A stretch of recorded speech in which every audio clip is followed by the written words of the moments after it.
దేవునికి స్తోత్రము. అనుదిన వాక్య ధ్యానమునకై ఈరోజు 2025 సంవత్సరము జనవరి నెల 10వ తారీఖు. ఈరోజు ధ్యాన వాక్యము పరిశుద్ధ గ్రంథము నుండి మార్కు సువార్త 13వ అధ్యాయము 5వ వచనాన్ని మనం ధ్యానించుకుందాము. మిమ్మును ఎవడునూ మిమ్మును మోసపుచ్చకుండా చూచుకొనుడి.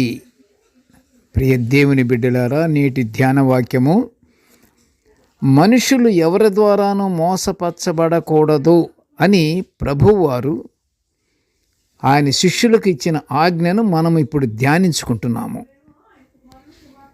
ఒలీవల కొండ మీద కూర్చున్న యేసు ప్రభువారిని ఆయన శిష్యులలో పేతురు, యాకోబు, యోహోను, ఆంద్రియ అనువారు ఈ ఆశ్చర్యకార్యాలన్నీ ఎప్పుడు జరుగుతాయి ప్రభువా అని అడిగిన ప్రశ్నకు ప్రభువారు నేటి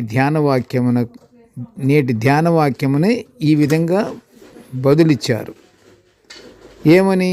ఎవడనూ మిమ్మును మోసపుచ్చకుండా చూచుకొనుడి. ప్రస్తుత దినాలలో దేవుని సువార్త పరిచర్య విస్తారముగా జరుగుతున్న మాట యథార్థమే. ప్రతి చోట ఎక్కడో చోట ఆరాధన కార్యక్రమాలు, సువార్త పరిచర్య, అనేక రకరకాలైనటువంటి సమాజ కూడికలతో సువార్త ప్రచారము ఇలాగ జరుగుతున్న విషయాలు మనం చూస్తూనే ఉన్నాము. ఇంతేకాదు ప్రియ దేవుని బిడ్డలారా, చాలా వరకు క్రైస్తవులు కానీ బోధించేవారు కానీ క్రీస్తుని సంపూర్ణంగా తెలుసుకోలేకపోతున్నారు. క్రీస్తుకు మహిమకరంగా జీవించాలని దేవుని దగ్గరకు రావడం లేదు. పరిచర్యలు అయితే జరుగుతున్నాయి. ప్రజలు సమాజంగా కూడుకొని దేవుని స్తుతిస్తున్నారు. విశ్వాసులైతే అద్భుతాల కొరకు, స్వస్థతల కొరకు ఆశపడే వస్తున్నారు. ప్రతి ఒక్కరూ ఏదో ఒక జబ్బులు ఇక్కడికి వచ్చి ప్రార్థన చేయించుకుంటే అయిపోతుంది. మాకు పాస్టర్ గారు ప్రార్థన చేశారు, మాకు తగ్గిపోయింది. ప్రభువారిని విశ్వసించట్లేదు, అసలు ప్రభువారు మనసులో ఉండటం లేదు. ప్రార్థిస్తున్న వారినే జ్ఞాపకం చేసుకుంటున్నారు. పూర్వకాలములో సత్యము ప్రకటించబడుటకు, సంఘము విస్తరించబడుటకు విశ్వాసులు వారి ఆస్తులు అమ్మి దైవజనులకు ఇచ్చి వాక్య పరిచర్య అభివృద్ధి వైపు చూస్తుండేవారు. అయితే ప్రస్తుత విశ్వాసులేమో దేవుడు అనుగ్రహించే స్వస్థత, సహాయాలు ఆలస్యమవుతున్నాయని అద్భుతాలకు, స్వస్థతలకు కానుకలు ఇచ్చి దేవుడే చూసుకుంటాడులే అని సమర్పించిన కానుకలే సహాయపడతాయని కూడా చాలా ధీమాగా ఉంటున్నారు. ఎంత తేడా! పూర్వకాలపు వాళ్ళకి ఇప్పటి వాళ్ళకి. కానుక వేస్తే, కానుక సమర్పిస్తే ఉన్నటువంటి జబ్బులు అయ్యంతటయ్యే దేవుడే నయం చేస్తాడు. అరే, ఎంత విచిత్రంగా ఆలోచిస్తున్నారు! ప్రణాళికలు ఎంత గొప్పగా ఉన్నాయి! అటువంటి వారిలోకి క్రీస్తును ఆహ్వానించటలేదు.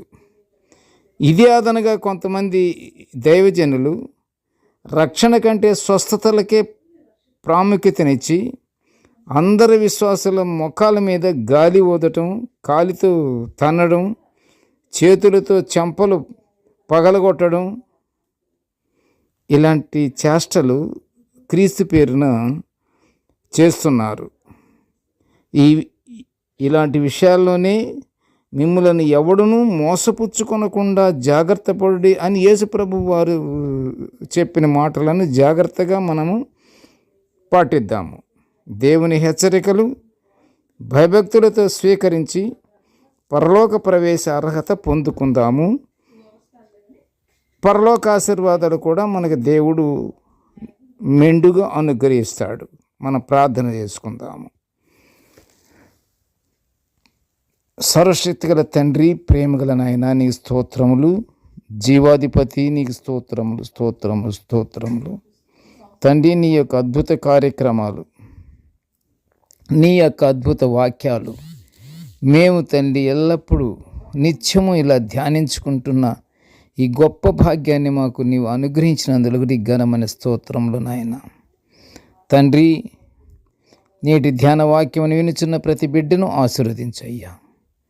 కృపగల తండ్రి, ప్రతి మానవుడు తండ్రి నిన్ను గుర్తించి, నిన్ను విశ్వసించి, నీ యందు భయభక్తులు కలిగి, నీ మీదే నాయన గురి పెట్టుకొని, ప్రతి విషయంలోనూ కృపగల తండ్రి సహాయం మాకు చేస్తాడు అన్నటువంటి ఉద్దేశాన్ని, అంతటి పట్టుదలను మాకు అనుగ్రహించి, అపవాది క్రియలకు మేము లోనవ్వకుండా కృపగల తండ్రి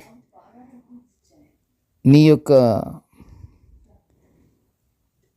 నామమును మేము నిత్యం ప్రార్థించుకునే భాగ్యాన్ని మాకు అనుగ్రహించమని నిన్ను వేడుకొనుచు ఈ మనవులన్నీ యేసయ్య పుణ్య నామమున వినయముగా వేడుకొనుచుంటున్నాము తండ్రి. ఆమెన్. దేవుడు మనలందరినీ బహుగా దీవించుగాక. ఆమెన్.